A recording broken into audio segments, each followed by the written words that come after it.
На власти е потребен темелен ремонт, а не козметички интервенции. Дел од аналитичарите сметаат дека операцијата Метла мора да опфати длабоки промени и да направи остри резови за да се ублажат слабостите што ги покажаа речиси сите сектори во изминативе 2 години. Ако после 2 години и 2,5 години недостаток од реформи, вие сега се сетите после сериозно намалување на поддршката која што се види и на претседателските избори, а следните избори се веќе за година и нешто од сега, мислам дека таа метла е на некој начин повеќе пиар алатка, отколку навистина некаков посериозен обид за да се имплементираат одредени реформи. Сепак, аналитичарите стравуваат дека чекорот што го најави премиерот ќе биде само пуст популизам и нема вистински да го подобри работењето на институциите.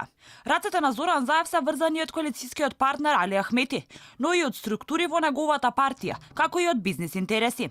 Ова уште еднаш го потврди и вице-премиерот Бујар Османи. Промените ќе следувалат кога ќе направиле анализи на ниво на коалиција. Значи, го чекаме премиерот за да веднаш има состанок меѓу двајцата лидери, главни лидери на коалицијата за да разговараат по тоа прашање. Од друга страна, функционерите од СРСМ велат дека премиерот и нивен партиски лидер го има последниот збор за тоа дали ќе останат во фотелите. Тоа е работа на премиерот Заев. Јас верувам во неговото политичко искуство, проценка, така да тој најдобро знае кој треба да биде во неговиот тим. Пилепче додели 35 милионски тендер за реагенции на новоформирана фирма, кој под притисок на јавноста беше поништен. Најави спорни приватизации на секторот, а му се замерува и за ненавремената реакција со епидемијата на морбили и набавките на вакцини. Анализите се во тек, премиерот е тој кој што ќе ви го даде одговорот нормално. Под раководство на министерот за администрација Дамјан Манчевски, јавниот сектор продолжи да расте, а на критиките дека голем дел од новите вработени се партиски кадри, одговори дека една деценија активистите на СРСМ биле дискриминирани.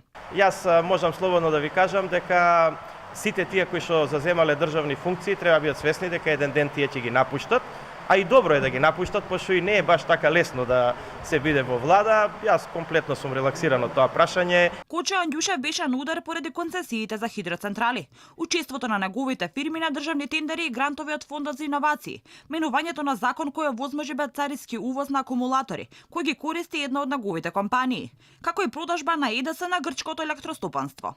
Одморот на премиерот завршува денеска. Неизвестно е дали во текот на утрешниот ден ќе се знаат барем дел од имињата кои се на листата за разрешување.